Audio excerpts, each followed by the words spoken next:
Continuing our position room series today with the edge room. Can Chop Robinson finally show up and be the guy we expect him to be, or will he be outperformed by two newcomers, Josh Uche and David Ojabo? We have a bunch of guys that we just drafted as well that are going to put their names into the hat. So we're going to have to see who is going to stand out in this edge room. Yeah. Welcome to the 305 Gridiron. Anthony and Josh in the zone. They just slid on, breaking down plays all day. That's the biz on. Every snap, every trap, every blitz on. Talk turf, talk tape, talk pride. From the tailgate smoke to the goal line drive. Aqua Ace cooking heat when the mics turn up. If you reppin' Miami, put your hands right up. Hey, this the 305 Gridiron. Dolphins talk, we live it up. Anthony and Josh, Aqua Ace, yeah, they light it up. Fins up indeed, ladies and gentlemen. Welcome back to the 305 Gridiron. I got my boy Josh, a.k.a. Aquahaze, over here to my left. I'm Anthony Pinzone, and on today's show, we are talking the Miami Dolphins edge room. We're doing our spotlight. We've been doing position room spotlights for the past couple weeks here. Last week, we did the offensive line and the defensive line. Those of you out there who have commented, thank you so much. We're up to 205 subscribers now, which is a huge thank you.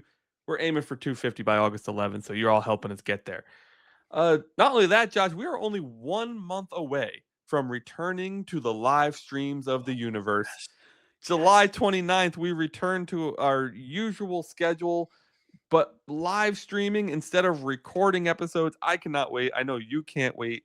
I know that recording for us is a little bit easier. We can do multiple episodes at a time. We can take our time publishing them and all that stuff, but there's nothing like a live stream, man. Having the people here with us. Mm-hmm.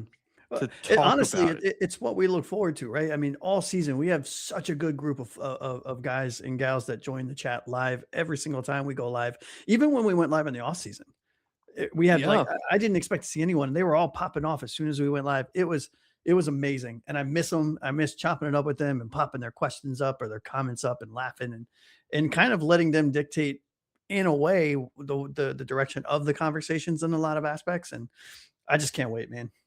Yeah, I'll be honest. When we were doing the all-day draft show on day one of the NFL draft, I thought to myself, almost everybody's doing this. Nobody's going to show up. We're going to be talking to each other for 4 hours. 4.5 hours. It just didn't turn out that way. Everybody showed up and outstanding numbers and lots of great points and great conversations. And that's why we love doing the live streams, because we're stuck in our little bubble of what we believe, and we don't always agree on that. But there's plenty of you out there who completely disagree with what we say. Case in point, there's a conversation going on in our comments right now about Malik Willis losing the job to Quinn Ewers, which I was like, what's happening? It's minicamp. Yeah, and there was that one guy that thought Jalen Waddle was a wide receiver one, and you were like, he's not a wide receiver one, and that random commenter was me. Yeah, and then I kicked him off the show. And, nope. Somehow he made his way back. Also, you may notice that we're a little bigger than usual. We have changed the overlay a little bit to show you more of our beautiful faces and less of all the busyness that we had going on in the old design. So we're still working on things. We're tweaking little things here and there. You may see this change, just like the intro. The intro changed a little bit from the last time we showed it to you. Just a smoother in and a smoother out. And, that's essentially what we're going to try to do for this show for as long as we're doing it. 1% better every day, right? 1% better. That includes. It would be remiss of me, by the way, not to pause, as you did for the intro, to give me all of the props in the world. I have to give you props on this beautiful overlay. It's much cleaner. It's much more us. It's much more professional. Thank you for taking the time. I know we're both insanely busy with work, and especially you. You have a young one now. Yeah, this little guy up here. Yep. There he is. Really, I can't even figure out how to point, but But, honestly, just really genuinely appreciate the time to put this together. This is so clean, and I absolutely love it. Thanks, man. Shout out to the Talking Yanks for the idea. I sent this to you a few weeks ago, and I was like, hey, man, their interface is real clean. It is. It's really clean. I think I can do that. And put it together. So happy to do it. Let's get into some content, though, man. People are here to hear about edge rushers. I'm sure they're here to hear about Chop Robinson, especially because Chop is going into year 3, year 4. He hasn't really lived up to the first round pick that he was. And I feel like a lot of our conversations lately have been us starting off with, here's a first round pick who hasn't lived up to. Yeah, sadly, sad but true. Yes. You But know, and before we that's just dive in, why yeah, don't you give everyone just a quick flash reminder on our grading system? yeah, absolutely. So the grading system is 5 tiers, but we don't just call them tier 1, 2, 3, 4, and 5 because that is boring. We Ooh. call them tier 1 is the engine. They're the core players that this defense depends on. The spark plug is tier 2. Those are playmakers who can change drives, create chaos, swing games. They're very, very good players.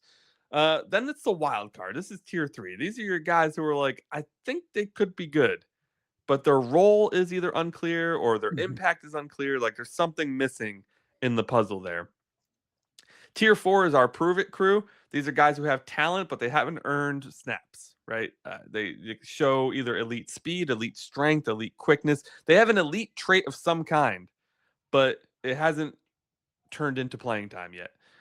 And then last but not least, tier 5 is our bubble watch. These are the bottom 30 players on the roster right now that are fighting for a spot on the 53-man roster and are likely looking at a long journey to an NFL career or a career in a different league or a different career all in general, maybe not football, you know. Coaching. Right, maybe. Coaching. Hey man, we like look at the coaches around. I mean, the Kellen Moore out of Boise State, right? Everybody was like, he was really great in college. He could be a great NFL pro, and he just wasn't. Mhm. And then he starts coaching with the Cowboys for a long time before he goes to Philly. Yeah, I think Philly. Don't ask. It's been a I week think he already. goes to Philly for a while, and now Does he? he's the head coach of the New Orleans Saints.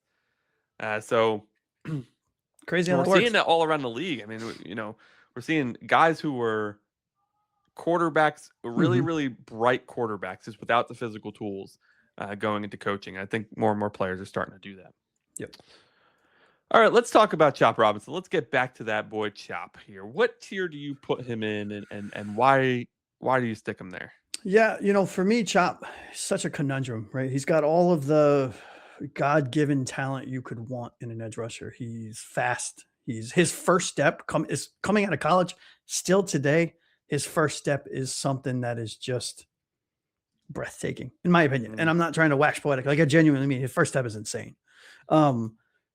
He's starting to add that speed to power, the kind of adding some moves, because when he came out of college, he was sort of one dimensional. I'm going to line up in a wide stance and I'm going to run in a straight line as fast as humanly possible. And it worked. The only problem is he never got sacked. He came this close you remember his rookie year, he would have had the 30 feels like 30 sacks if he actually wrapped the quarterback around, but he would get his arm around the cornerback or the quarterback and then just kind of spin off and the quarterback would stay up and he wouldn't get a sack.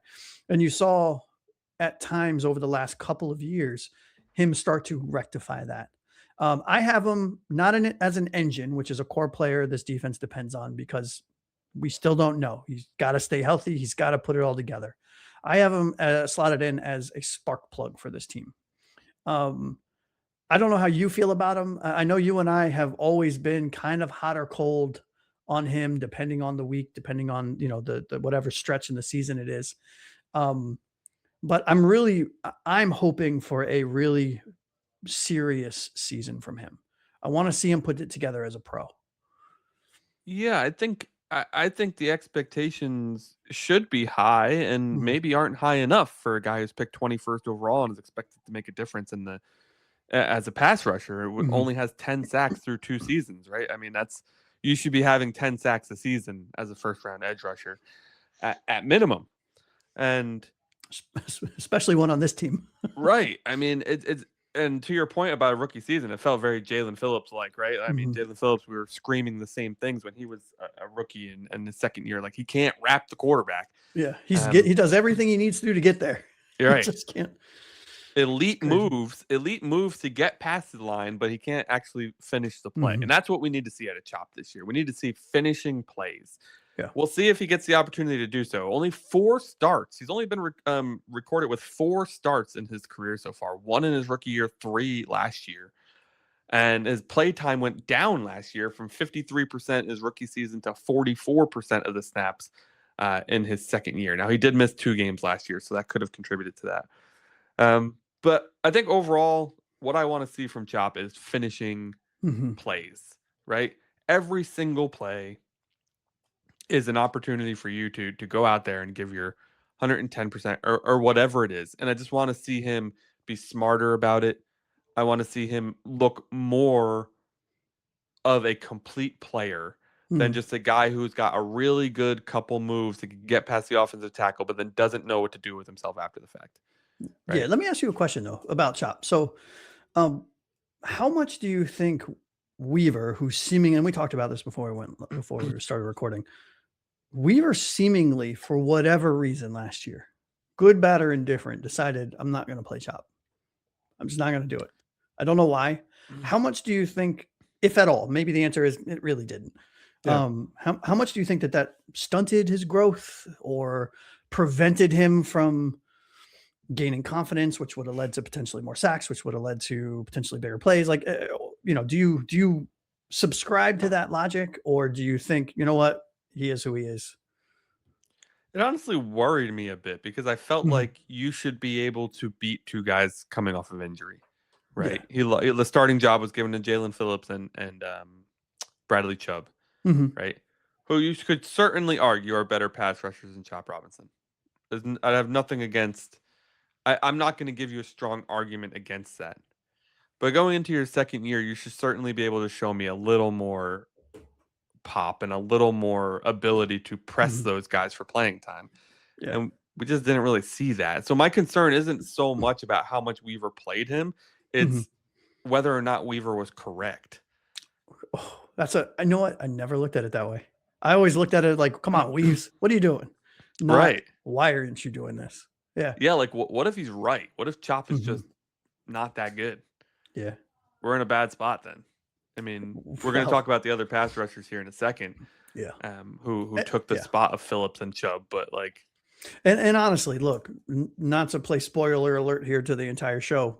At least me, I won't speak for you. I'm not overly high on this room, but I also know this is year one of a full teardown rebuild. Yeah. You're not going to fix everything, right? So we're going to have rooms that look tremendous given the circumstances, and we're going to have rooms that look horrible or awful or okay given the circumstances. And we just got to take it all with a breath of fresh air and know that it seems like we are doing this the right way, this being the rebuild. So Chop, if you ever wanted an opportunity to show and to prove why you were a first round pick, it's this season, in my opinion. Yeah, I think they're doing it the right way with these rooms too, right? Like, I know you're not very high on this room, and I'm lukewarm, but like they just filled it with upside guys, right? And they're kind of hoping like we only have the money to put a couple of guys in here who have some upside. Let's see if one of them, performs. Yeah. Chop's going into year 3, right? So this is his like make or break year. They know that. They're going to be like, okay, next year we have to decide whether or not we're picking up his 5th year option. If he's only got 4 sacks again, I bet you they don't, right? So nope. There's a lot on the line for Chop Robinson this year, more so than just playing time, and it's his career, really. I mean, this is you get. I think the average career of an NFL player is like 2.3 years or something like that. You're going into 2.1 of your career. Like, you have another year to prove that you are more than just a depth player. Yeah, and I will say this. Usually first round picks, for whatever reason, good, bad, or indifferent, tend to get another chance somewhere else. So if he doesn't work out here, he'll probably get another shot to at least make a roster somewhere else, as he should. I think I don't, you can't help where you're drafted, where a team values you to draft you. But I do think Chop is at the very least, a good rotational player. He's shown that he can be. Yeah, the frustrating part about him isn't that he's not talented, is that the Dolphins have this inability to extract talent from players. Yeah. I mean, we saw Jalen Phillips go to Philadelphia last year and just have a fantastic rest of the year. Yep. And it's like, okay, like that guy did not change just because he left Miami and flew the 2-hour flight up to Philly. Like, he didn't transform into freaking Superman in that 2 hours. Yeah. Yeah. It's just one team clearly knows how to use the player, and the other team clearly doesn't have a clue. Yeah, which is why I'm excited that in our teardown, we have an entirely new staff outside of our offensive coordinator, and I think a special teams guy, an assistant or something that they held over.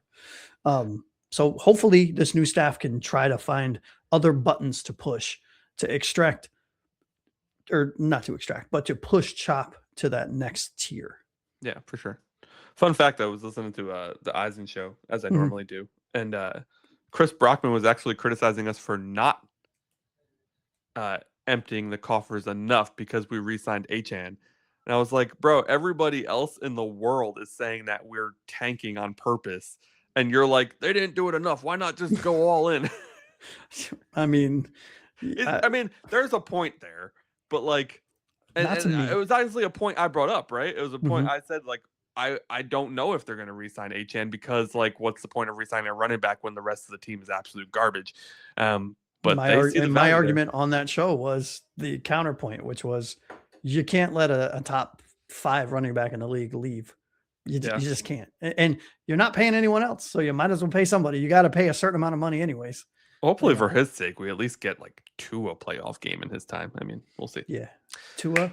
Oh, I didn't say tier. I think Sparkplug is probably fine for Chop Robinson there. Were you going back and forth between wild card and Sparkplug? He's nose diving towards a wild card though. Yeah. He's like, and not the playoff wild card, but the tier. Let's talk about Josh Uche, man. I always have like better remembrance of Uche as a great player than he probably is, given he's on like his 3rd team now. But I believe he started his career with the Patriots. Correct me if I'm wrong now. Keep me honest. And I really liked him with the Patriots. He ends up getting traded to the Eagles for a box of crackers, and then has an okay year with the Eagles. And now here he comes to Miami on a pretty team-friendly deal. What are you expecting out of Mr. Uche? So to talk about him a little bit. So 2022, he was drafted in the 2nd round by New England. I think that was probably his best season. Or I'm sorry, nope, I lied. He was drafted in 2020 out of Michigan. 2020. Yeah, his best year, in my opinion, of his career was his 2022 season in New England, where he posted 11.5 sacks and 2 forced fumbles. And I think, I'm looking at his stats here. 83 games played. He's only started 4 games as a 2nd round pick in 83 of them, right? So he is the definition of a rotational player. Now, yeah, for sure. If you look at the 2 teams that he played for, or the 3 teams that he played for, or 2, right? It was New England and Philly. 3, apparently Kansas City. Okay. But and Philly split a season with him. Yeah. But New England and Philly are known for, I want you to go out for 2 or 3, at least in this time frame. I want you to go out and give me 1.5 series at 1,000%, and we're going to bring you off, and we're going to put another set of guys in, and then they're going to come off, and we're going to put a 3rd set of guys in, and then you'll get back in. And they just rotate, right? They're not the type of teams that just leave their stars or their starters. And I have to get used to the new screen, so I'm doing air quotes offline, and all you see is my arms going like this. It looks stupid. But only starting 4 games tells you he is a career rotational guy, that's not a slight on him. You need those kind of guys. But to your point, drafted in 2020, it's, now 6 years later. If you haven't done it by now, are you going to? Right. And I think, he has 21.5 sacks, so he can get to the quarterback. And I think maybe a fresh team with a fresh coaching staff with to say very little expectations is an understatement of this team. So you can just go out and, piss into the wind and see what happens. And hopefully it doesn't splash back on your leg. And I think those are the kind of situations where a player like Uche or Ojabo, who we're about to talk about, who is my favorite of the 3 that we've talked about, or that we will have talked about at that point. That's where you can just throw caution to the wind and hopefully, turn lemonade, out of lemons, right? Or make lemonade out of lemons.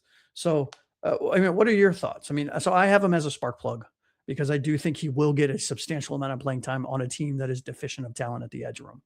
I think Chop is right back to where he was with Uche and Ojabo, and this is a 3-man rotation, right? Yeah. Looking at statistically, none of the 3 jump off the charts at you. To your point, Uche with 11.5 sacks in 22. That's fantastic, but that was 3-4 seasons ago now at this point. Yeah. On average, that's the outlier because on average he has 2 sacks a year, which isn't great.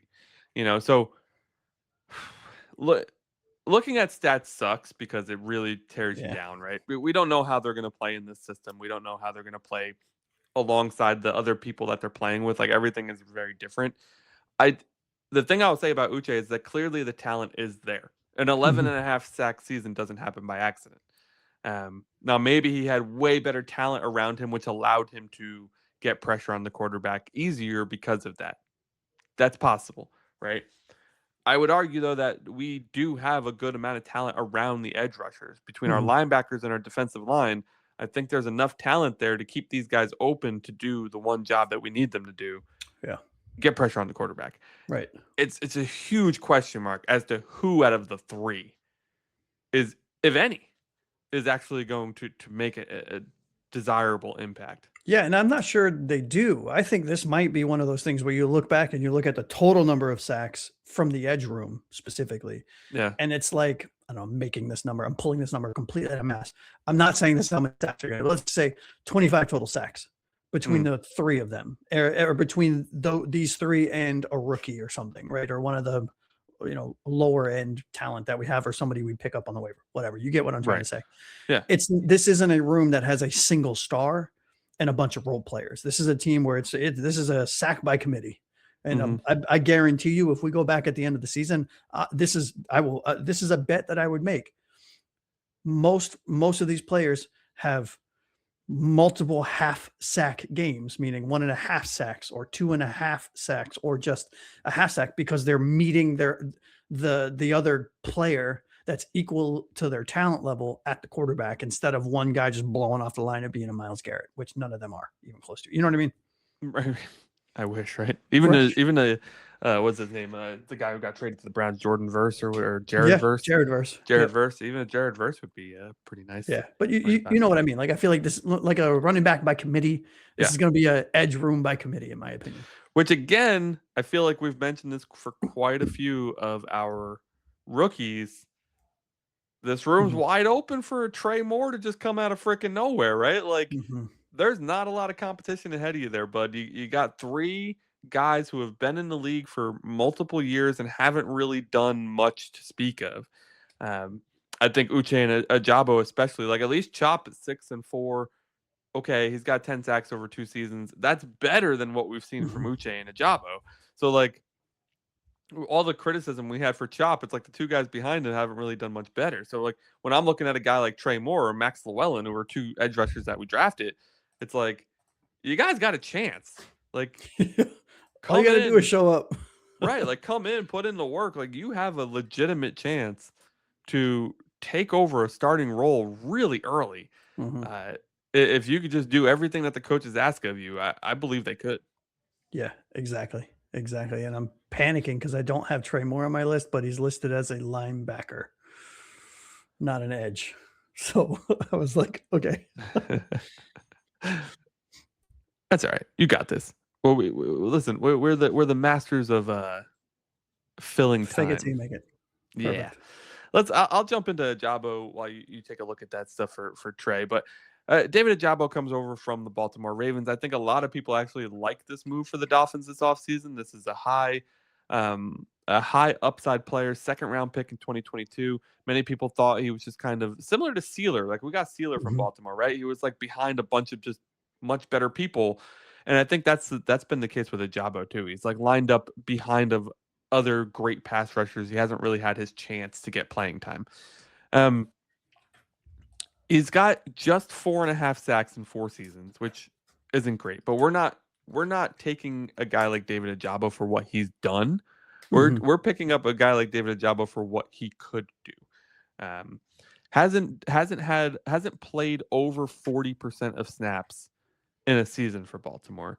Highest he hit was actually 38%, but that feels off because it says he only played 83 snaps that year. So I don't know All I right. don't know how that maths right now. It doesn't all make a whole lot of sense to me. But a super athletic player, Mhm. 250 pounds, ran a 4.55 in the 40 during the combine, 4.45 shuttle, which is insane. Nice vertical. Like he's got the physical tools. It's putting it all together on the field that we haven't yet seen from David Ojabo. I think this is a heck of a swing by Sully and the coaching staff here to just be like, get me a guy who is raw talent and we'll see what we can do with him. Yeah, I mean, I was half listening because I was trying to get Trey Moore into this edge list without panicking, which I did. So refresh if you don't see it under Jay. I got you, bud. I got you. Okay, cool. Second round, 2002, second round pick out of Michigan. So he's younger, 2 years younger than Uche, which is great, right? And to your point, his best season was in 2024, in my opinion, where he only had 2 sacks. You know? Yeah, he's not a guy we're pulling in for what he's done, right? No, but to your point, it's a guy that you're hoping that this new regime who has proven that they can develop edge and linebacker players. They did it at Green Bay for many years, right? That they can take this. Is it too much to say, given that he was drafted 4.5 years ago, that he's a ball of clay still? I think so. I think so. I don't think it's too much to say. So maybe they can turn him into something other than just a rotational piece, right? And if David can't, if Mr. Ojabo can't turn it around here, which is the same thing we said for Uche, like, bro, and we said for Chop, there's a theme here. If you're not going to do it here, where the fuck are you going to do it? Because you're going to get every single opportunity you could ever imagine as an NFL pro to be on the field to make an impact, because we have no choice. We have no money and we can't pay anyone else. So you're it, you know. How many of these 3 do you believe is on the team next year? I honestly think all 3. Because to what you said earlier, I think this is what it was last year. This is a edge room by committee. These are the 3 clear top options, with a rookie that we'll talk about in a second being a 4th option at the edge room. Yeah. I don't know how many edges they carry. I don't know how many they carried last year. But I'll be real curious to see the allocation of roster spots on the final 53, because that should indicate, like, if they only carry, if they only carry 5 edges, then they really believe that they have something in Robinson, Uche, or Ojabo. But if they're bringing, we only carried 4 last year, because I remember us commenting about it. How maybe it was weird. And maybe, right? And maybe, if that's the case, that's even more a representation of what this front office and coaching staff feel about the players that they selected to either keep, in Robinson's case, or bring in Uche and Ojabo. Maybe there is something there. Maybe they feel like they can do something. And then the onus is on the coaching staff to get something out of them. And it's on the players to show up every day and do what they're supposed to do. I would say this, you tell me if I'm being over dramatic here. Probably. Is it safe to is it safe to say that none of these players should feel safe, including Chop Robinson? Meaning, if a Pro Bowl veteran gets cut for whatever reason and decides he wants to come to a rebuilding Miami Dolphins roster, I don't know if any of these players are safe. I was gonna say I think Chop's the only one to return next year out of the 3. I think Uche or Ojabo would have to record 8 sacks or more to have a chance to stay. Which, again, with playing time, is possible. I mean, I'm not saying it's probable, but it's possible. I think Chop will get the benefit of the doubt to finish out his rookie contract, regardless of if they choose to pick up his 5th-year option. He'll get his 4th year on his rookie deal, and maybe they'll try to move him or something. Who the hell knows? Yeah, not much value there right now. But I think they're gonna. The reason they took Uche and Ojabo is because they knew they probably weren't in a position to take a guy in the draft, or they weren't going to be targeting that position in the draft, is what I should say. They were going to go after offensive line in the first round because we did have a guy there, right? Ruben Bain was available at 12. Bro, you imagine talking about him. Like, I'm very happy with the Proctor pick, and I've gotten much better with the Johnson pick at cornerback, but bro, could you imagine this room with Bain on one side and Chop on the other? And I think we maybe, like, next year we'll probably be a little more aware, because we know Sully and half for a year. This should have been a sign that they weren't going to go edge rusher in the first round. Yeah, is that unless like Arvell Reese fell to 11 or right? Ruben Bain? Oh. But, like, and I think next year they will. I think next year they'll either look at quarterback or edge in the first round, depending on how or wide receiver. Because if the Ohio State wide receiver's there and we're picking 2, I mean, this dude, he's going to be so fucking good, and we need wide receivers. We talked about it. If you don't know how we feel about any of the offensive line or offensive positions, go back and check our shows. We are not high in the wide receiver room, ladies and gentlemen. No, but I'd still struggle to take a wide receiver at 2 with the way the roster is. But we don't know what the way the roster is going to be by that time. We don't, right? We might not even need a wide receiver. Yeah. Hey, so Ojabo, spark plug, Uche, spark plug, Chop Robinson, spark plug. These are all 3 guys who we think are playmakers who can swing a game, can cause chaos, but they're inconsistent, right? Mm-hmm. That's the problem we have with these 3. And Ojabo and Uche so far in their careers have just been role players more than anything. So one more question for you on these 3 before we move on. Yep. Of the 3, Chop, Uche, Ojabo. Excuse me. You can only pick one. Chat, I want y'all to answer as well. Who do you think has the best chance to go from spark plug, because they're all 3 spark plugs, to an engine? I mean, I hate to be a homer, but I think it's Chop and is not close. I think Uche is a journeyman at this point. Even though I'm high on him personally, you have to look at what it is, what his story is for what it is, right? You can't make up his story. It's already written. And I think Ojabo is an untapped potential guy, but we don't really know anything about. So if I had to guess, I think Chop has close to 10 sacks this year, and he ends up being our lead edge rusher. I don't hate it. That would be nice.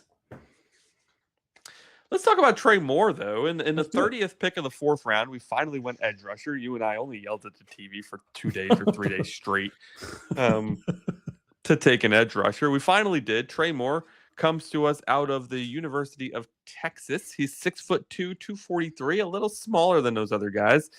And it's day 3 of the draft, which doesn't promise you anything. Mm-hmm. So his position as an edge rusher on this team outside of the practice squad is not promised, that's for sure. But what do you like about Trey Moore, and how do you think he could make this team come training camp in the preseason? Yeah, I mean, honestly, of everyone that's on this entire list, including the 3 that we just got done talking about, I don't know why I pointed to my fucking door. They're back there. They're you got them locked up in the closet. Yeah, they're somewhere over there. I'm most excited about Trey Moore. I know he's a rookie. I'm not saying he's going to be anything crazy, but the potential, I liked him coming out of college. 30 and a half sacks coming out of college, 104 total tackles, 36 and a half of which were tackles for loss, 5 forced fumbles, 5 fumble recoveries. And he's a hybrid. He's an edge linebacker hybrid. Mm-hmm. And you know, I just really like what the mentality he brings, playing at a big school in Texas. Texas is known for linebackers and having phenomenal defenses and having even better coaching on the defense. So you know you're getting a young man who's coming in and is just going to come in already well coached, a sponge, and just loved football. Because if you noticed who we drafted, there was a theme. They said it in the media sessions. The players said it. That's what they talked about in the interviews at the draft. The Dolphins wanted to know how much we loved football. Yeah. And if we didn't, and I feel like if they didn't, they weren't drafting players that didn't love football. And 2005 or 2025, which is last season in Texas, he played 12 games, 35 tackles, 5 TFLs, 3 sacks, plus a fumble recovery, and 3 pass defenses. So he's the type of player that can come in, and I think to get playing time, he's just going to have to do everything the right way. Not be upset if he doesn't get playing time right off the jump, because I'm not sure he will. Maybe he will. Right? I don't know. He's gonna have to contribute in special teams, I presume. And I just think that over time of doing the right things, showing up when you're supposed to the study sessions and to practice, putting it together in practice and in the preseason, and making sure you're doing everything on the sidelines to help lift your teammates, and being a sponge and letting the coaches know that you're doing the right things. I think Trey Moore has a chance to get playing time. And I'm not talking about just little dribbles here and there, significant playing time in the latter half of the season. And that's where I'm curious. I mean, I don't think it's too much to say I could see Trey Moore ending the season with 3.5 sacks or 4 sacks, which is amazing for a fourth round pick, who probably isn't going to get a lot of playing time until the second half of the season. Yeah, he's like many of our other late round guys that we took. Who the concern there is he went from a smaller school, University of Texas at San Antonio, Mhm. UTSA, I guess is what it's called for short, because that's a freaking mouthful. Yeah. And then he goes to Texas, and like his stats take a significant dip. I don't know what his playing time was. I don't have those in front of me, but 14 sacks in his last year at UTSA. That's pretty freaking impressive. Mhm. That'll certainly earn you a roster spot on a much bigger program like Texas. So now we have to see, how is he going to take the next leap, right? He didn't really transition that well the first time he took a leap. How is he going to transition this next leap from University of Texas to the Yeah. NFL? And that's going to be the whole difference in whether or not he's a career, he has an NFL career or he doesn't, right? End of the day, Mhm. like you're Right. almost a 5th round pick. Like you're the edge of the 4th round. Yeah. Like you said, you got to be a sponge. You got to come in. You got to be there. First one in, first one out. Like those are the guys we see make it from the later rounds, right? They're not the guys who are coming in at the time they were told and leaving at the time that the final whistle blows and going Right. home and hopping on Madden. Like right, like Kyler Murray's really the only one to get away with that shit. And look what happened to his career. Not really, because they had to put it in his contract that he had screen time. He had screen time as a professional quarterback in the NFL. Fucking They had a childish. limit of professional screen time.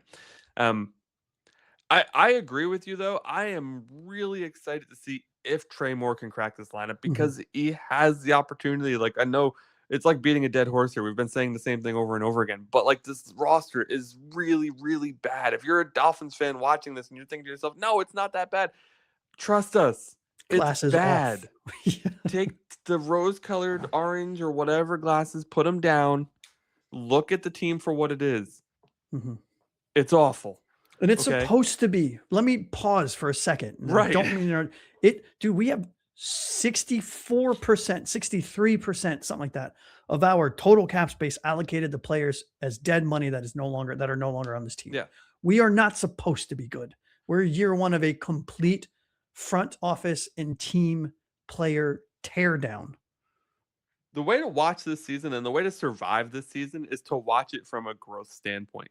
Keep an eye on the guys you like. Find the names you like. I don't care who they are, right? If you love Ojabo, love Ojabo. Do it. Yeah. But watch him every single game and see if he's improving. Because I have a feeling guys who aren't improving are going to see their play time get slashed because this coaching staff knows the position that they're in. Jeff Hafley knows that this team likely isn't going to be very good, despite the fact that he'll never admit that in public because he's a good coach. Yeah. Right. But like every game he's watching for improvement. And the guys who are improving the most are probably getting the most playing time, which is why the rookies are so exciting because they have the most opportunity to improve the most. Trey Moore, buddy, I have him on the Prove It crew. Yep. Obviously, he's a rookie. I'm just really excited to see what him and Max can do. We're going to talk about Max here in a second. Yeah. Because I just don't think the guys in front of them are really that good. Yeah, so let me ask you a question. So for Trey Moore, not to hone in on a 4th round rookie too much. He's listed on the Dolphins 2026 depth chart as a linebacker. We know he's probably going to play both.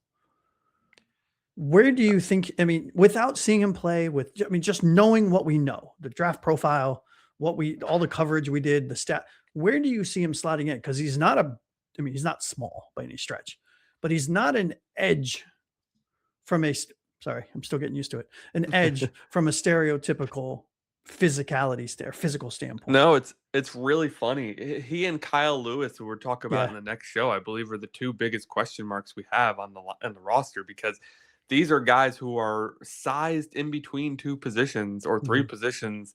And while Kyle did play multiple positions in college, Trey did not, right? So Trey had 1 interception in his career, so he wasn't exactly, a ball hawking linebacker. So I imagine Trey is going to line up the most as a pass rusher, a situational pass rusher. But I'm excited to kind of see what happens because our lads has him listed as an edge rusher because our lads is still assuming we're going to run a 4-3 base, but we don't actually know. Right. So much of that is going to become more and more visible to us here at training camp. Training camp kicks off in a couple weeks. Crazy. And we're gonna finally get a chance to see like where some of these guys are lining up, what kind of defenses we're running, and all that stuff. And so I'm pumped to see it. So I think Trey is an edge rusher, but so we have Trey as a prove it crew here. I think we both have him as a rusher. Would you have changed your tier if he was talked about on next episode with the linebackers? No. Yeah, same. Maybe down. Maybe a bubble player, honestly. Wow. Okay. So good thing Trey's an edge. Because like edge rusher can be a linebacker or a defensive lineman depending what base we're running, right? So like that's why they categorize these guys as edge rushers now, because like okay, in a 3-4 he's a linebacker, in a 4-3 he's a defensive end. Yeah. But like edge rusher covers both, so technically he is both. I mean, that's a fair point. Valid point. Speaking of rookies, let's get on to our 7th round pick, our final pick in the 2026 NFL draft. This one surprised me a little bit, but it's the 7th round, so can you really be that surprised? Max Llewellyn comes to us out of Iowa, my friend. 6'6" behemoth at 258 pounds. He looks like an old school player out there when you see him on the field. He's just like the big burly type of player, even though he's light, right? 258. Put on some weight, bud. But like 6'6", he is huge out there. Tough player, probably mentally strong. Like you said earlier, I love your point about the fact that these guys wanted people who love football and who are intelligent, especially football intelligence. So I just think like Max Llewellyn is the ultimate dart throw for Sully, where he's like, it's an Iowa defensive lineman. He's going to be smart. He's going to be a leader. He's going to come in here and work his ass off. Let's see if he has the physical tools to play in the NFL. And if he doesn't, maybe he'll be our coach soon. Yeah, and what late round, 7th round picks really tell us is that they didn't want to risk losing him as a UDFA. Right. So this is a guy that they wanted to draft. They weren't crazy high on him, but they thought he had potential. So we're going to spend a 7th round draft pick on him instead of risking him going somewhere else because we can't agree to a deal as a UDFA. Just my opinion. Yeah. Looking at his college tape, his stats, 54 total games, 61 tackles, 20 tackles for loss, 14.5 sacks, 2 forced fumbles, 1 safety. And my favorite stat of his, which is going to be a little confusing, but this speaks to what you were just talking about with his height and how he's that old school kind of edge who sets the edge, gets his big giant tree mitts up into the passing lanes. He hit 6 pass breakups on the line of scrimmage, not in coverage, from the line of scrimmage, which tells you he can read a quarterback's eyes. He knows, based on studying, what usually is probably happening on a play. And he just sticks his giant mitt up in the air and bats it down to prevent a potential completion. So really excited to kind of see what he turns into throughout the preseason. Yeah. Highly doubt he makes this team. Maybe as a practice squad player, maybe he can do well enough to contribute on game day rosters as a special teamer, working his way into a rotational guy. It's going to be real hard for 7th round picks. You know this. I know this. 7th rounders need to prove themselves quickly in camp. Word coming out of early camps and what do they call it? Mandatory mini camps, I think is what they call it, right? And OTAs is that he showed some really good stuff. He came in really good shape. He learned the playbook, what he has available to him, that is. Word is very quickly, and was actually helping fellow players that are new to this roster kind of pick things up. So that's all great stuff. Yeah. So we'll see. I wonder, I don't know what they have in store for him. Hafley comes off to me as a guy who likes to have a plan for each of his players. Very much so. I almost wonder if the plan here is to bulk him up 265, 270 and have him be part of the big boy front. Because like to your point, 6'6", that makes a nice defensive lineman on special teams. Yep. So I wouldn't be surprised if there's a little bit of that plan in there for him. Yeah, and I hate to say this because I am excited about him. I know. How can you be excited about a 7th round pick? I'm excited about everybody we draft every year. Because we have no one else on the roster. We're just talking about David Ojabo and Josh Uche.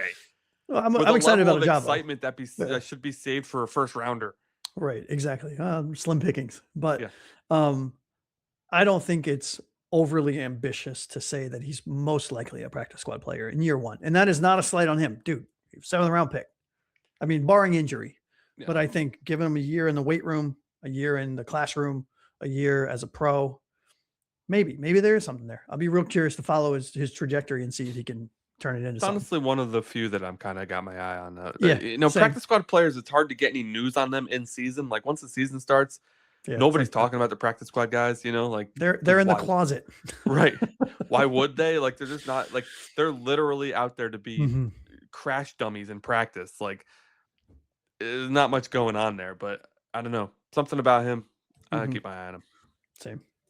Let's next talk about a guy who makes the roster every single year. He's the first person re-signed to the Miami Dolphins every single year. I have no idea why. Honestly, he's played some decent football when given a chance. Last year, especially, he was given more of a chance than usual to get out onto the field. My friend Cameron Good re-signed to the. We can't even say that he has dirt on the GM anymore. It's a completely different GM. Yeah. First guy re-signed. Yeah. What is Cameron Good doing that is so good? He brings energy and versatility, and that's not me waxing poetic, right? About the cliche shit. I really actually like Cam Good. I do. Or as I called him in his rookie year, Cam Goody, because I didn't know that he was silent. When he's on the field, and that's the problem. When he's on the field, he's always injured. He shines. You can see that there's talent. The problem is he's not on the field enough and hasn't been given enough consistent opportunity to show that he's anything other than a special team player. I think he was one of the top special team tacklers for us last year, 19 special team tackles, which is a lot for a special teams player. Yeah. He had 1 pass defended, 2 QB hits. He played 73% of the special team snaps, by the way. Yep. So. And he played all 17 games last year as a special teamer, and he got his first career start at some point last year. I can't remember when. I think he's the kind of player that you need in the locker room that's just going to do all the grimy, dirty work that nobody wants to do. Right. Special teamers through and through, man. I mean, he's just, like you said, he didn't play at all his rookie year. Then played 17 games for us. Then only played 3. And then played 17 games for us again last year. So it's like, okay, we've gone back and forth a little bit, but clearly the special teams coordinator, I don't know if we kept it or we signed a new one. A new one. But clearly he saw something in Cam Good that was like, I need this guy. He's very good on special teams. Like, let's get him back signed ASAP. And they did. I don't think you were joking. He was our first re-sign, wasn't he? Yeah. Yeah. Like 2 years in a row or something like that. Yeah. That's nuts. Yeah. Imagine if I told you, I'll give you 2,000 to 1 odds. Cam Good's the first player the Miami Dolphins signed 2 years in a row. Would you have taken that bet? No, I wouldn't have, but that's still what's crazy though is I feel like guys like that, like if I'm a special teamer, I'm taking the first deal that comes across the desk, right? Yeah. Because like to move and go through all the expense that it costs to continuously move when you don't make that much money as a special teamer, like there are probably, especially if you're living in Miami. Yeah. Hopefully not. Facts. But Facts. Yeah, I think for Cameron Good, it's more of his agent is like, we are still interested in playing here. Sign us immediately. And then Dolphins are just like, it's pretty good on special teams. Okay. Sure. We need butts in the seats for cheap. Right. We'll take you. But we have him as a wild card on here. I think you do too.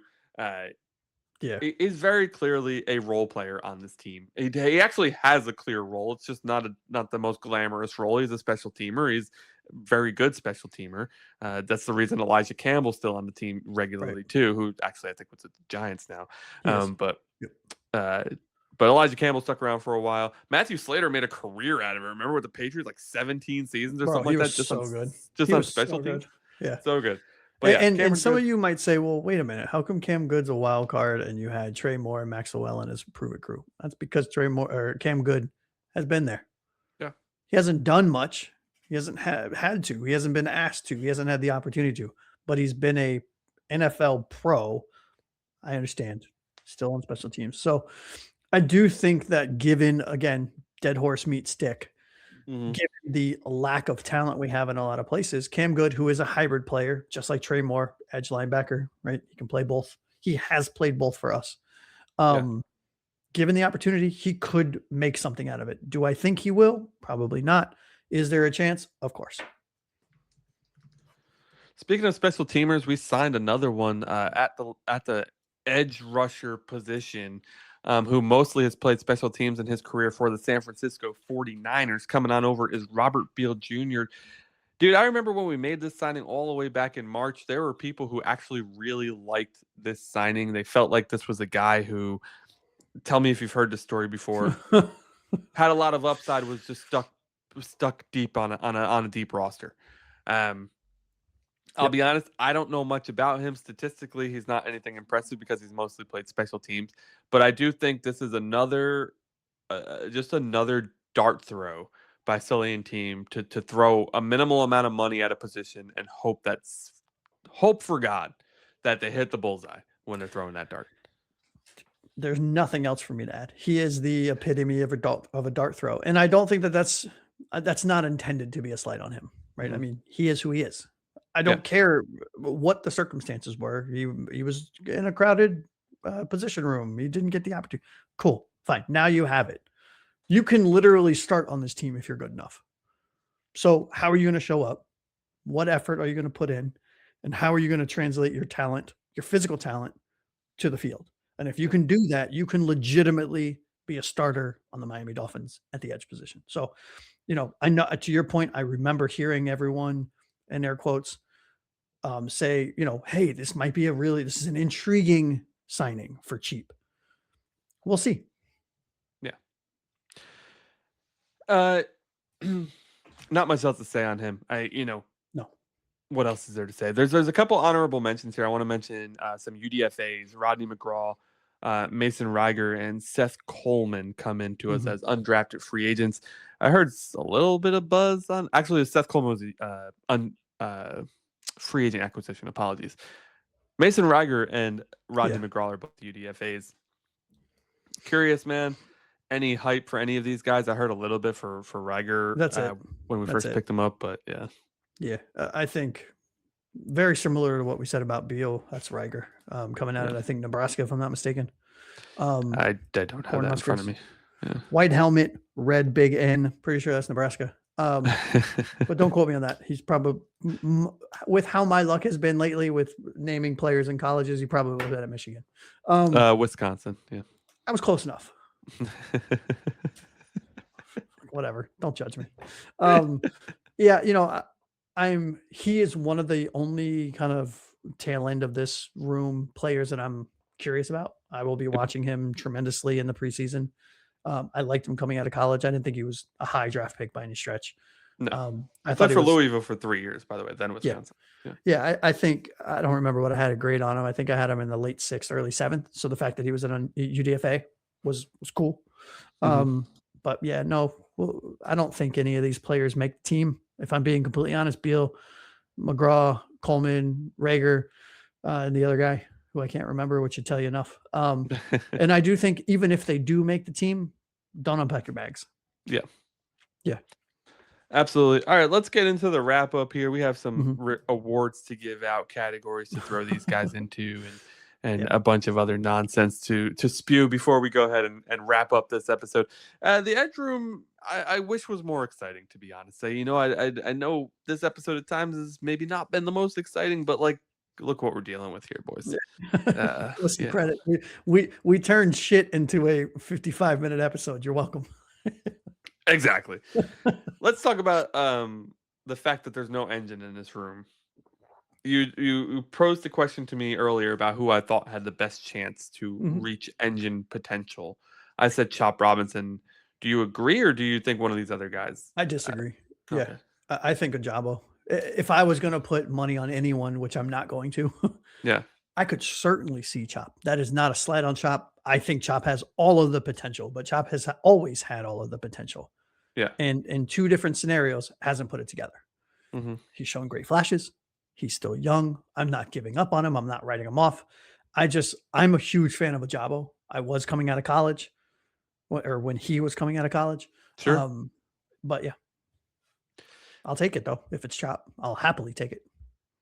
Who is your top spark plug out of the guys we mentioned who are spark plugs, which is essentially our big three, the guys we expect to be the starting rotation? Chop Robinson, David Ojabo, and Josh Uche. You just mentioned that Ojabo is your most likely to hit the engine, to be the engine of the room. Is he your top spark plug then? Not right now. No, It's Chop. It has to be Chop because he's the returning guy.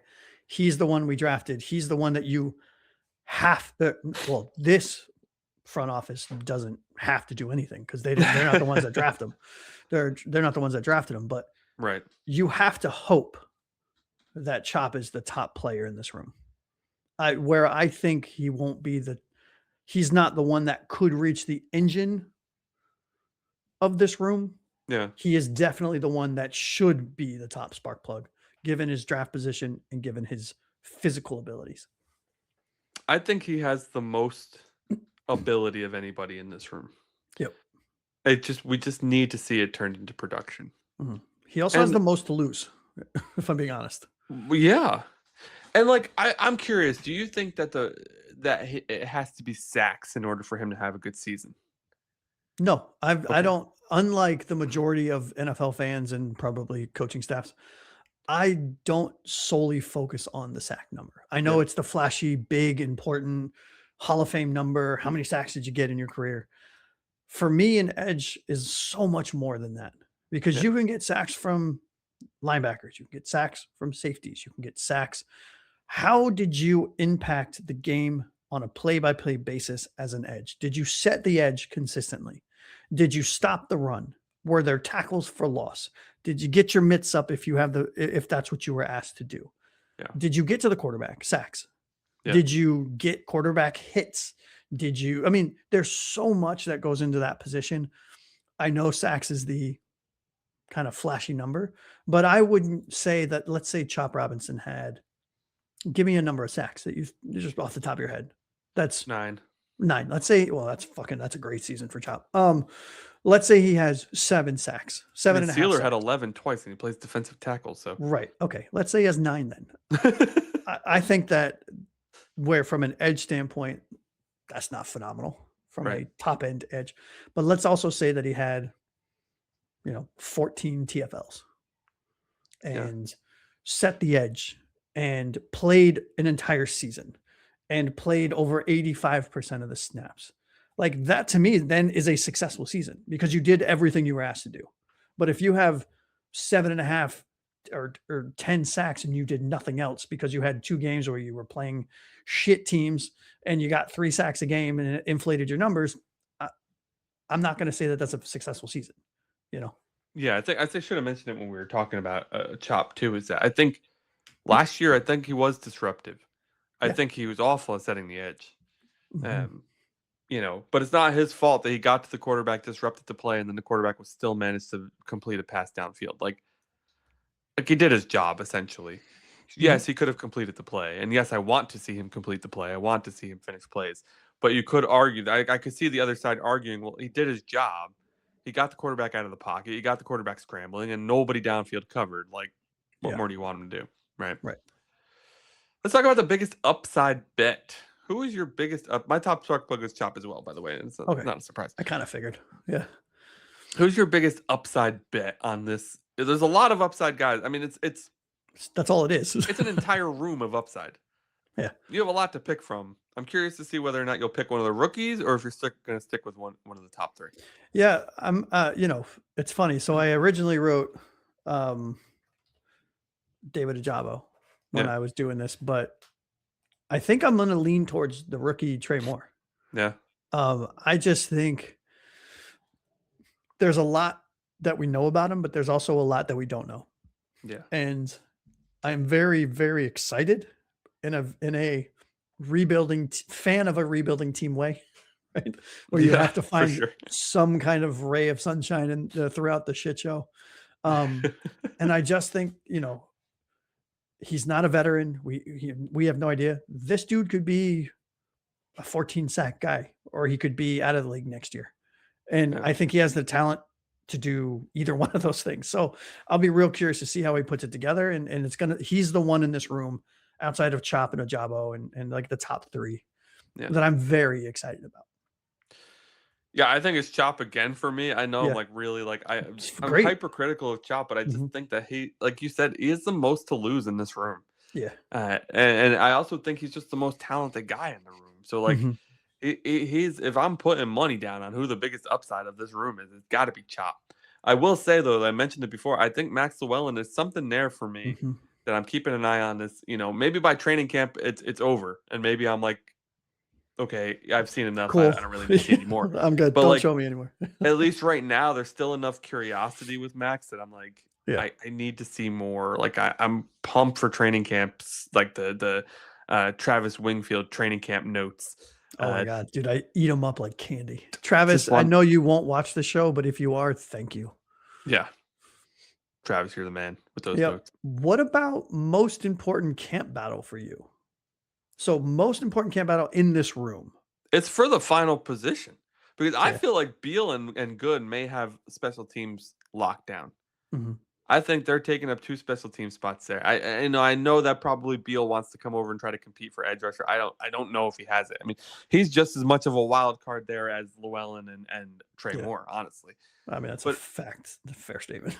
So that's where I think the most important camp battle is, between Good and Beal and Trey Moore and Max Llewellyn. Who is the 4th edge rusher is very unclear. Does one of the UDFAs pop up, right? Like, maybe it's Rager. I don't know. Rager had some okay stats coming out. Like the biggest thing we're seeing is size. Like all of these guys are big. Rager's 6'5", right? Wisconsin, all these, by the way. they're all 6'4", 6'2", 6'3", 6'4", 6'5". Like they're all in that big guy range. They have a type. So what's that? They have a type. Right. Yeah. So I think the most important camp battle is for that 4th edge rusher. I think they would prefer to have a 4-man rotation. We don't have a 4th man right now. Are you going to call your shot and say who is your 4? I mean, I think the obvious one right now is Trey Moore, but God, what a story it would be to see an underdog come out on top on that. That would be cool. That would be cool. Yeah, for me, it's low-end roster vets versus rookies. You know, if all things are equal, meaning if they play, let's say their stats are identical, I will always take the rookie over the vet, because A, it's a cost-controlled asset. It's a lot less money. You're paying a rookie over a vet, even the vet minimum. And I'm real curious because, to what you just said, we have some vets. We have Cam Good. We have Beal. Is it Beal? Is that his name? Robert Beal, yeah. Yeah, Robert Beal Jr. We have Rager. We have Trey Moore. We have Max Llewellyn. We have 3 rookies versus essentially 3 vets there. So to your point, I'm saying it in another way, I guess. Who's going to step up? Who's going to grab the bull by the horns? Hook 'em horns, Trey Moore. And who's gonna say, you know what, this is my position. I'm not relinquishing it. You guys can go find a job somewhere else. You know, and it's so wild because there's no, like, the draft capital's not there for Moore or Llewellyn, right? I mean, they're both day 3 picks, and then you got Good, Beal, and Good and Beal, who are undrafted. Like, there's no, what do you call it there? Investment. Yeah. There's not. No, I mean, I think these guys are farming the cut list, honestly, for the 4th. Well, that's what we said. What we said at the beginning of the show. If you make this team, don't unpack your bag, unless you're Chop, Ojabo, or the other guy. I think we're farming the cut list for a lot of positions, because those guys are panicking. If you're cut right before the start of a season, you're panicking. Well, and we had some success with it last year in our cornerback room. And those contracts aren't guaranteed anymore. Anything post June 1st doesn't count towards compensatory picks. You're not glued to the contract. Those can be guys that come and go. That's why you see their roster movement so much. They'll go practice squad, active roster, practice squad, or cut active roster. Like they, you know. But with the new CBA, well, not new, but with the CBA, you can only elevate a player off the practice squad twice before you have to give him, or maybe I'm thinking of the NBA. Never mind. Don't quote me on that. It's 3 now. It's 3. Okay. Yeah. Yeah, because we did it with Riley Patterson last year. Right. Yep. Yeah. You're right. Hey, did he make the team? I forget. I fucking know. I'm gonna be honest with you. He is on the team. Him and Zane Gonzalez are in a kicking battle. We're not going to talk special teams, so we might as well fit it in here and there. I'd rather not. Yeah. Last question. Biggest question of the Edge Room. At the end of the show, if you've made it this far, thank you so much. Please subscribe. Yes, please Love subscribe. you so much. Biggest question. Answer it below in the comments. Yell at us in the comments, or come to our first live show in a month if you can remember that far ahead. Or if it is now July 29th, 2026, welcome. Who becomes the reliable pass rusher of this group? Robert Beal. No, I'm kidding. Oh my God. I mean, I think the easy answer here is Chop. Yeah. It's not it's not what my heart wants to do. That's what my head wants to do. Right. It's got to be Chop. Right. I'll be honest, the statistics have swayed in my opinion from when we started this episode to now. But because I may have told you Uche, I just hadn't kept up with his career as much as I thought I had. Mm-hmm. And I remember the 11.5 sack Uche, and that's what stuck in my brain. And I'm sitting here wondering, honest to God, why is this magnificent pass rusher being passed around teams like he's a UDFA? Mm-hmm. The reality is he's been playing like a UDFA since that 11.5 sack season. I still think there's something there. I think he probably knows this is his last chance really to start. Yeah. You know? Well, I think it's you can take that little caveat off, and I think you're still accurate. Really. Young edge rushers tend to make the team more than old ones, unless you're a really, really good old one. Yeah. Which you're not. Sorry. But I just can't help but think 11.5 sacks happened once, man. Can it happen again? Yeah, I don't know. Absolutely. I do think the easy answer is Chop, but I think there's something there. I am excited for the upside of Ojabo and Uche. Ojabo obviously way more upside than Uche. Uche's been in the league for 6 years already. Ojabo's been a backup on a really good Ravens defense for a while. So, who becomes the most reliable pass rusher of this group? I don't care as long as they're all fucking doing good. Like if they are just causing disruption, then I'm feeling okay about it. Yeah, and look, we're down on this room. I think it's pretty fucking evident. And I think you should be. If you're high on this room, pass the blunt, right? Pass the Dutch. But I do think what's exciting about this room, where you can be both. You can talk out of both sides of out of both sides of the mouth when it comes to certain position rooms on this team, the edge being one of them, at least in my opinion. I'm down on this room from a talent level, but I'm excited to see when all is said and done, who's playing, because there's a lot of cool stories between the top at Chop Robinson and the bottom of Mason Rager, from a draft capital standpoint, from a talent level, from a how long have you been? It's going to be exciting. I mean, it is a genuinely wide open position room. This room is as open as the wide receiver room. Yeah. Yeah. And will be as wide open as the safety in the cornerback room. Spoiler alert. So what's your confidence grade? Again, haven't seen any of these guys play much.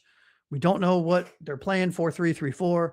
We don't know who's starting. We don't know any of that shit. This is just spotlight room, initial gut reaction. What's your confidence grade? A to F, plus or minus. What do you got?